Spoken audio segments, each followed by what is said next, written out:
In many cases, psychiatrists can't agree on the diagnosis and treatment of what are, nowadays, some of the most common mental disorders. Despite putting a man on the moon, conspiracy theorists, it's no secret that psychiatry is still a relatively new medical specialty. The way we think about mental illness changes almost constantly. However, as with most health issues, it doesn't matter if you're rich, poor, famous, intelligent, or not so intelligent. Mental illness doesn't discriminate. And this has always been the case. From antiquity to today, even though we can't be sure about the exact type of disorder they suffered from, there's plenty of evidence that there have been many historical figures who suffered from mental illness, including artists, scientists, political leaders, royals, and geniuses, whose contributions shaped our world whether for good or bad. Here follow 20 extremely influential historical figures that had to battle and overcome mental illness during their lives. Number 20. Winston Churchill referred to his intense depression episodes as his black dog. Winston Churchill is believed to have suffered from depression or bipolar disorder.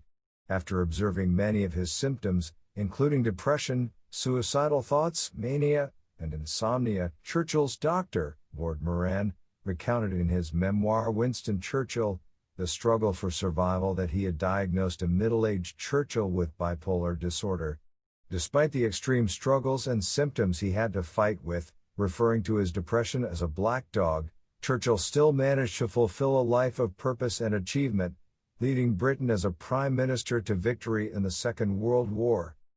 Historian Andrew Roberts, however, suggests that black dog had a different meaning at the beginning of the 20th century and did not refer to mental health. The letters of Churchill to his wife, Clementine, leave no doubt that the famous politician suffered from depression, though. He mentions among other things that a friend's wife had been treated by a doctor for apparent depressive episodes. "I think this man might be useful to me if my black dog returns," Churchill wrote, while he also mentioned his terrible and reasonless bouts with depression. Number 19. Edvard Munch's panic attacks are legally to blame for the creation of one of the greatest paintings in history. Even though his name might not ring a bell, it's a safe bet that most of you have probably seen his iconic painting The Scream at least once before. Edvard Munch, one of the founders of the Expressionist movement in art, probably suffered from bipolar disorder with psychosis based on his own diary descriptions of visual and auditory hallucinations. The most painful event in Edvard Munch's life was the premature death of his mother from tuberculosis when he was 5 years old. This tragedy was compounded when his older sister also died of tuberculosis when Munch was 13. All this trauma was intensified by the poverty experienced by the Munch family, despite the fact that Edvard's father was a physician. The panic attack that inspired the iconic painting occurred in Oslo in January 1892, which the legendary Norwegian artist is recorded in his diary as it follows. "One evening I was walking along a path. The city was on one side and the fjord below. I felt tired and ill. I stopped and looked out over the fjord. The sun was setting, and the clouds turning blood red. I sensed a scream passing through nature." Number 18. Alexander the Great's megalomania and paranoia led him to murder his best friend. Alexander founded more than 20 cities that bore his name, including Alexandria in Egypt. His settlement of Greek colonists and the spread of Greek culture in the East resulted in a new Hellenistic civilization, aspects of which were still evident in the traditions of the Byzantine Empire in the mid-15th century. The legendary Greek king remained undefeated in battle and conquered most of the then-known world, spreading Greek culture all the way to India. Ultimately, Alexander became the measure against which military leaders compared themselves, and military academies throughout the world still teach his tactics. Conquering the world at such a young age as Alexander did could easily make anyone feel strong doses of megalomania, and Alexander's possible paranoid episodes, especially near the end of his life, seem hard to ignore. During one of them, and after consuming big portions of wine, Alexander murdered his best friend, Clytus, over a silly argument. Furthermore, Alexander believed that he was the son of Zeus. From birth he was taught that he was the son of the god of gods, and though we can't get an accurate diagnosis from reading various historical accounts on Alexander, we can speculate and read symptoms. Number 17. Nikola Tesla's surprisingly weird OCD rituals and his fear of pearls. The Serbian-American engineer and inventor is highly regarded in energy history for his development of alternating current, AC, electrical systems.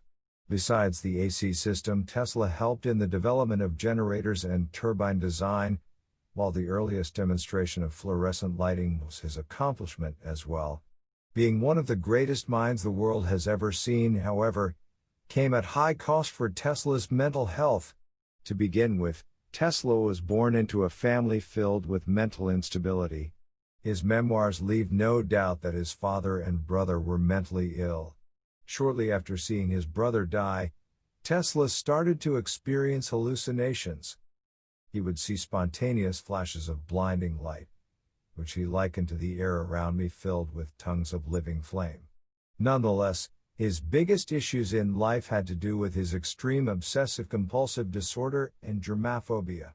Tesla had some convoluted ritual every time he went to dine, and he would perform it over and over again before he would start eating. Additionally, he always wore white gloves, way before Michael Jackson, when he ate. It's also recorded that he had various random obsessions and phobias, such as not standing to be near women wearing pearls. Number 16. Charles Darwin's undisclosed illness prohibited him from spending time with his children. Charles Darwin suffered a debilitating illness for most of his adult life with varied and bizarre symptoms. The nature of his illness has been the subject of much academic debate, and more than 40 different diagnoses have been proposed at various times. The illness was such that Darwin would be incapacitated for days, or even weeks at a time. He had psychological symptoms, waking at night with intense, irrational fear and episodes of hysterical crying. He continued to have periods of severe lethargy, with times when he could only lie on a sofa and do nothing. Despite this, he produced an enormous and impressive volume of work, writing 19 books, numerous papers, and thousands of letters, many of which are preserved today.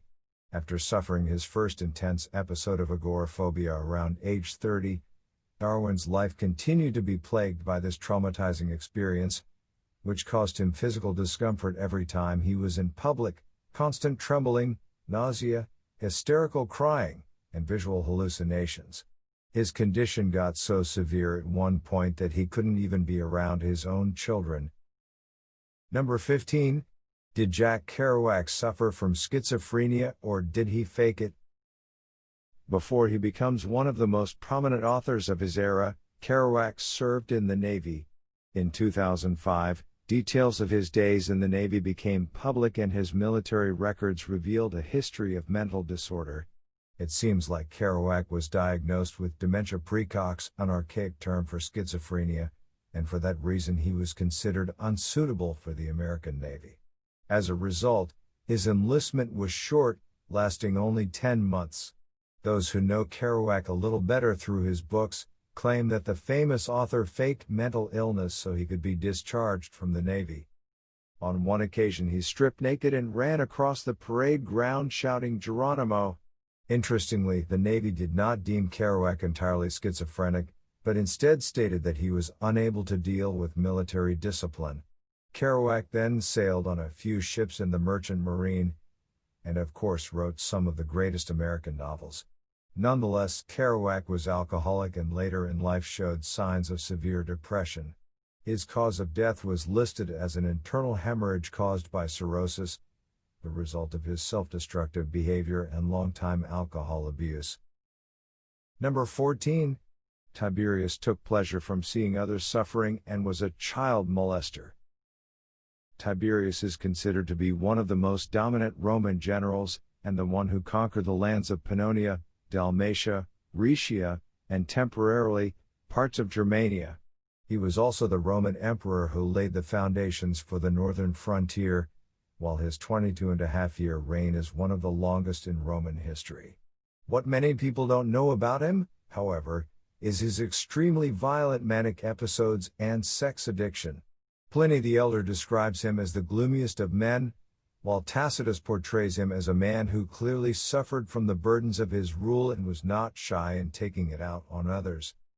Last but not least, Suetonius recorded many stories about Tiberius, some of which spoke of his sexual perversity, including graphic depictions of child molestation and cruelty, as well as accounts of his paranoid episodes. Suetonius pinpointed Tiberius's pleasure in seeing others in pain and described him as someone who did so many wicked deeds under the pretext of reforming public morals, when in reality it was only to gratify his lust for seeing people suffer. Number 13. Caligula's extreme paranoia led him to make his horse a senator.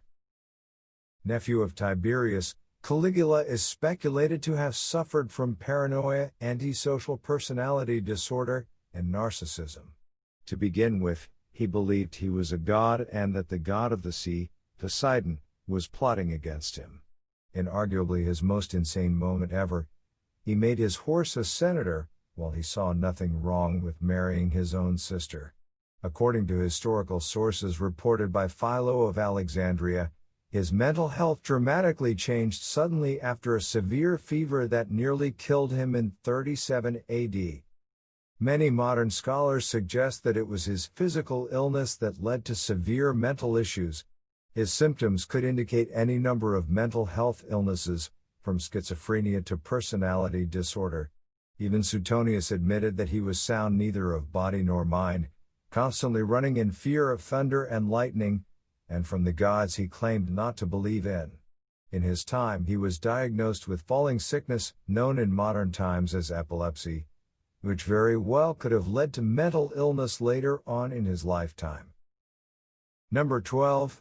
Abraham Lincoln's mental breakdowns were so severe that he would often collapse. There is no question that Lincoln was subject to periods of melancholy throughout his life, and as a young man he'd experienced the hypo, short for hypochondria. Still, Abraham Lincoln led the United States through the American Civil War, preserved the Union, abolished slavery, strengthened the federal government, and modernized the economy. Before the age of positive thinking and cognitive therapy, Lincoln learned to live with negative thoughts and not dwell on them. Although most of Abraham Lincoln's written references to depression were in a series of 1841 to 1842 letters to Joshua Speed, Lincoln's most profound quote on his own personal depression comes from another source. On January 1, 1841, Lincoln broke up with Mary Todd, the woman he would marry a year later. A few weeks after his breakup, Lincoln wrote a letter to John T. Stuart, his first law partner. In the letter he mentioned, "I am now the most miserable man living. To remain as I am is impossible, I must die or be better, it appears to me." Despite his constant suicidal thoughts, experts suggest that it was his lifelong depression that gave him the strength to handle the crises of his years as president. Number 11. Diogenes may be history's most epic troll because of his extreme antisocial behavior. Diogenes was a very unusual man by any social standard, modern or ancient. The father of Cynicism, a school of thought practiced by the Cynics who believed that the purpose of life is to live in virtue, in agreement with nature, openly doubted and questioned the local authorities and used philosophical arguments to change the corrupt society he lived in. He deeply believed that a better world was possible only if people returned to Mother Nature and accepted it, nature, as the only absolute authority and ruler. However, he had very odd and weird ways to demonstrate his beliefs and theories. A great example of his crazy behavior was his public masturbation sessions at times, which he justified by saying, "If only it were so easy to soothe hunger by rubbing an empty belly." Diogenes was antisocial and didn't get impressed easily, not even by a king of the status of Alexander the Great, who went to meet him in Corinth one morning while he was lying in the sunlight. When the famous Greek king asked him whether there was any favor he could do for him, he simply replied, "Yes, stand out of my sunlight." Number 10. Charles Dickens suffered from severe insomnia and had imaginary friends. Charles Dickens worked like crazy at everything he undertook and rocketed to fame as a writer in his mid-20s. Besides making a prodigious contribution to English literature as a writer of fiction, he edited a weekly journal for 20 years and became an accomplished performer of his own works. When he didn't work, he took night walks in the streets of London due to his inability to get any sleep during periods of extreme stress.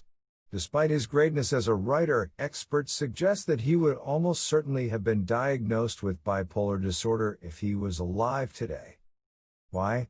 Well, let's just say that other than fiercely driven and insomniac, Dickens was also a tearful man, stemming from when he was sent to work in a factory as a child when his father was thrown into a debtor's prison. He denied to talk about his time working in an ink factory, instead bottling up this harrowing experience during which he would be working 6 days a week in squalid conditions, which he found humiliating. He found great joy and comfort in his characters and would talk about them as if they were real. And when we say real, we mean it. Number 9. Isaac Newton's dramatic mood swings made him literally unapproachable. Isaac Newton is regarded as one of the most influential figures in the scientific revolution. Despite his immense contributions to science, Newton appeared to suffer from a series of mental disorders including manic depression, psychoticism, or even schizophrenia as some contemporary experts propose. According to various historical sources, during his episodes of depression, Newton hallucinated and had conversations with invisible people, while in his notes on alchemy and religion he wrote that he was appointed by God to bring his truth to the world. According to some historians, Newton's poor mental health was partly attributable to mercury poisoning from his chemical experiments. Indeed, Newton was known to experiment widely in his laboratory with mercury. Mercury poisoning is associated with morbid irritability, insomnia, and mental hyperactivity, all the features that Newton displayed throughout his life. However, some scholars have claimed that Isaac Newton's physical and mental health were issues in his life from the moment he was born prematurely on December 25, 1642. His plight was further compromised when his mother abandoned him to his grandmother at the age of 3. Such early difficulties may have contributed to his mental ailments that troubled him later in his life. Number 8. Leo Tolstoy had it all theoretically, but fancied suicide more than anything. Tolstoy's novels brought him enormous amount of money that could guarantee him all pleasures of life. He had a beautiful wife through whom he got 13 children. However, in his later writings he distanced himself from realism as an aesthetic goal. Tormented between a strict religious temperament and his sensual cravings, Tolstoy came to embrace a life of personal austerity based on Christian love and an idealized image of the Russian peasantry. It is believed that he suffered from very severe, suicidal, major depression that often manifested in the emotional intensity of his novels. In his book titled A Confession, Tolstoy wrote about his inner struggle to find the meaning of his life. Through this book, he explained why he decided to bury himself in his work in order to avoid facing the deeper questions of life. But the more he tried to avoid, the more problems began to torture him. As time marched on, his bouts of depression grew more frequent and more intense, where it came to a point that the famous author believed that only death could save him from the smothering, sad reality he experienced. Number 7.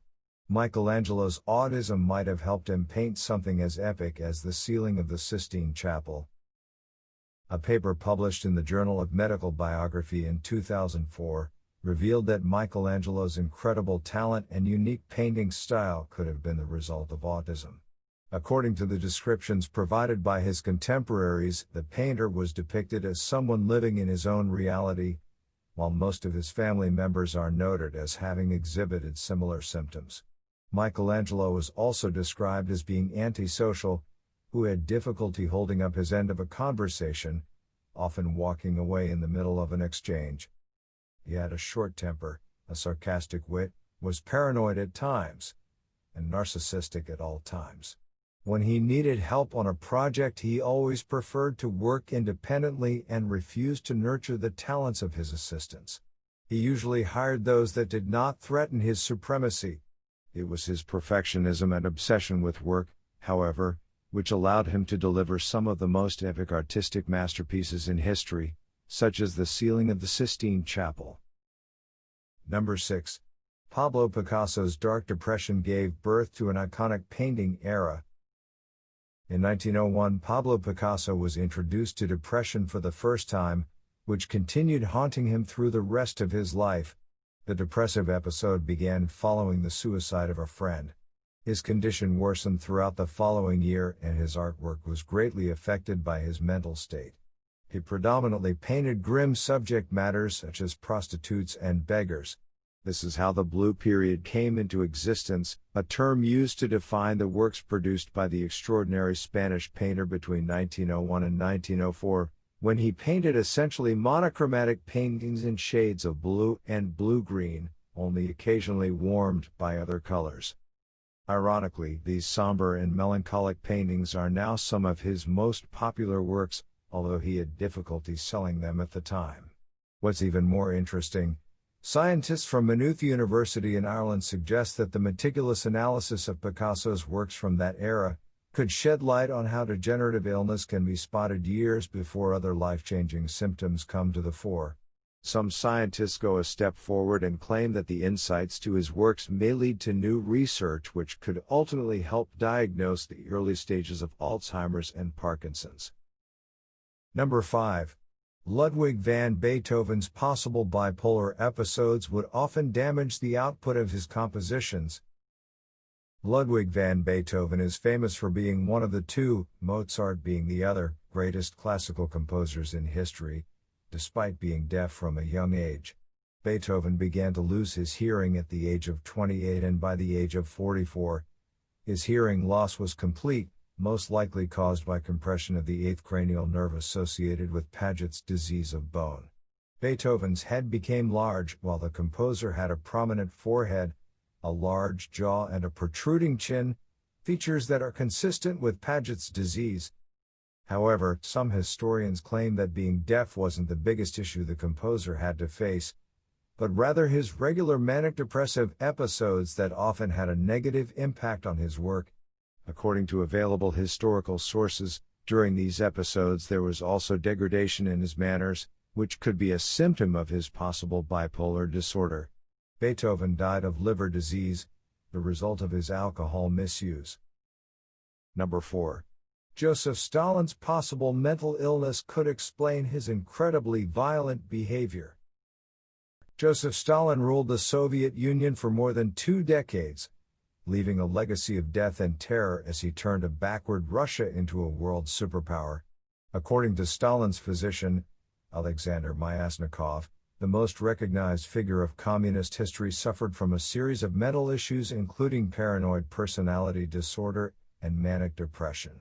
Also in his diaries, Myasnikov claims that Stalin suffered from atherosclerosis, the hardening of the arteries, which made his mental health even more fragile.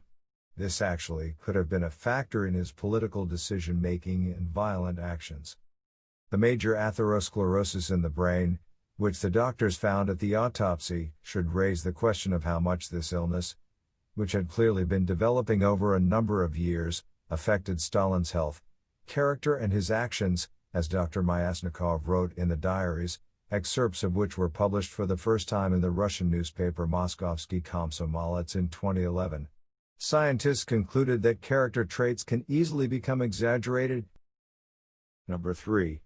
Ernest Hemingway survived World War I, malaria, skin cancer, pneumonia, 2 plane crashes, hepatitis, and a fractured skull. But depression killed him. Hemingway, arguably the most celebrated American author of all time, was as manly as a man can be. The image of his father, a moody, bullying, and depressive man, haunted his life. He wanted to resurrect him in order to release himself from the responsibility for his death and chose to do so by killing himself with his favorite shotgun. The real cause of his death remains unknown though. Was it an accident, a suicide, or a prevalent genetic killer that caused toxic levels of iron to flood the body, ultimately inciting depression and agony. Historians still debate the reasons behind Hemingway's pulling of the trigger. At the time of his death, Hemingway was 61 years old. According to Mayo Clinic, just days before his tragic death, the famous author was receiving treatment for what was thought to be hypertension and a very old case of hepatitis at Mayo Clinic, a reputable not-for-profit medical hospital. His doctor described his health as excellent just a month before he commits suicide. Ernest's father, brother, sister, and granddaughter also ended their lives, a fact that seems to verify contemporary psychiatry's suggestion that depression and suicide are in many cases inherited. Number 2. Vincent van Gogh cut his earlobe off and offered it to a prostitute. Although there's no consensus on the world-famous painter's mental health, based on the evidence derived mainly from his behavior and actions, many competing hypotheses have been advanced as to possible conditions from which he may have suffered. Various symptoms are described in Van Gogh's letters, such as hallucinations, nightmares, absent-mindedness, insomnia, and anxiety. His infamous act of cutting off his earlobe and giving it to a prostitute and his eventual suicide leave little or no doubt that Van Gogh was mentally unstable. It's also well documented that the famous painter was hospitalized in the mental clinic of Saint-Trémy-de-Provence. On his good days, he would often paint in the institution's walled garden. He was also given an extra room inside the clinic to use as a studio, where he produced a series of works, including copies of prints after paintings by artists like Rembrandt and Millet. But unfortunately, Vincent's mental health continued to fluctuate. During one period of extreme confusion, he ate some of his oil paint, following which he was restricted to drawing for a while. Despite such relapses, the legendary painter was exceptionally productive at Saint-Trémy, where he completed around 150 paintings in less than a year. Number 1. Charles VI of France didn't allow people to touch him because he believed he was made from glass.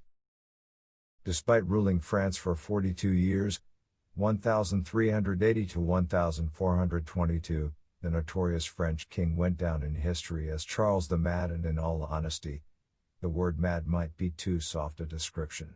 Possibly suffering from various mental disorders, there were times he could not remember his name or that he was king, while he couldn't recognize his wife and children occasionally. However, he is particularly famous for his glass delusion, an external manifestation of a psychiatric disorder recorded in Europe mainly in the late Middle Ages. Charles believed he was made of glass and didn't allow others to get near him so they wouldn't touch him and break his body. Strangely, when he was unafflicted, the Glass King loved to exercise and play popular physical sports of his era. When his demons appeared in his mind, though, he became a different man. He could sit in a room motionless for hours or even days. Although contemporary psychiatrists are hesitant to diagnose with certainty historical mental illness without meeting the patient in person, they all seem to agree that other than glass delusion, Charles VI was a certified nutcake.